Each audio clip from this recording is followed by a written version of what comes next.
Saudaraku, pernahkah kita berhenti sejenak, lalu bertanya dengan jujur pada diri sendiri tentang betapa lelahnya tubuh ini bekerja keras di dunia, namun kita takut, jangan-jangan lelah ibadah kita tidak pernah sampai ke langit. Kita sudah berdiri, rukuk dan sujud 5 kali sehari, selama bertahun-tahun. Tapi bagaimana jika semua itu tidak tercatat sebagai sholat? Karena satu hal kecil yang kita anggap sepele. Ini bukan ancaman, saudaraku. Ini adalah panggilan cinta tentang keseriusan hati kita kepada Allah. Assalamualaikum warahmatullahi wabarakatuh. Sahabat beriman yang dirahmati Allah. Mari kita tarik napas perlahan, tenangkan dada, dan izinkan hati kita untuk merenung. Kita sering memperhatikan pakaian terbaik saat sholat, sajadah yang bersih, bacaan yang fasih. Semua itu indah, semua itu baik. Namun, ada satu pondasi awal yang sering terlupa. Toharoh, kesucian. Rasulullah SAW bersabda, kunci sholat adalah bersuci. Tanpa kunci itu, pintu sholat tak pernah benar-benar terbuka. Tahukah cita saudaraku, bahwa wudhu yang terlihat sempurna bisa saja gugur hanya karena satu titik kecil yang tak tersentuh air.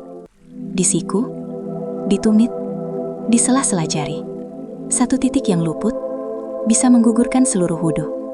Dan jika wudhu gugur, maka sholat pun tak sah di sisi syariat.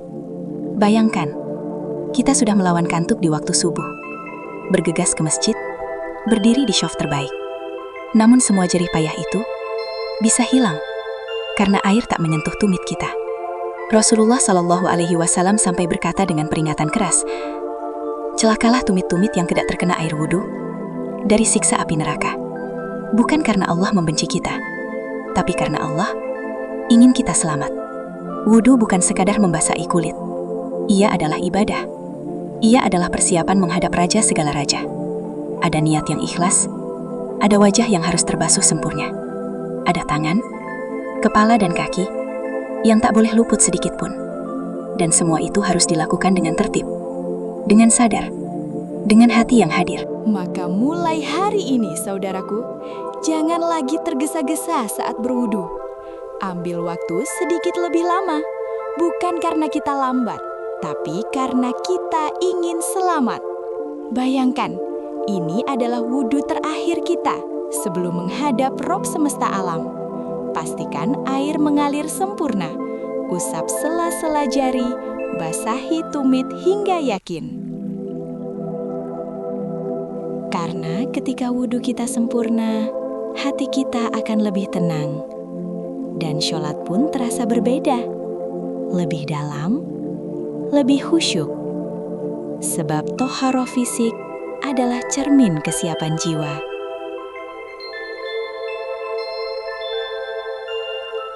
Jangan biarkan setan membisikkan, sudah cukup. Padahal kita belum sempurna. Mari kita bangun sholat kita dari pondasi yang benar. Agar bangunannya kokoh, agar lelah kita dibayar pahala. Semoga Allah menerima setiap ibadah kita, mengampuni kelalaian kita, dan mengumpulkan kita di jannah-Nya. Wassalamualaikum warahmatullahi wabarakatuh.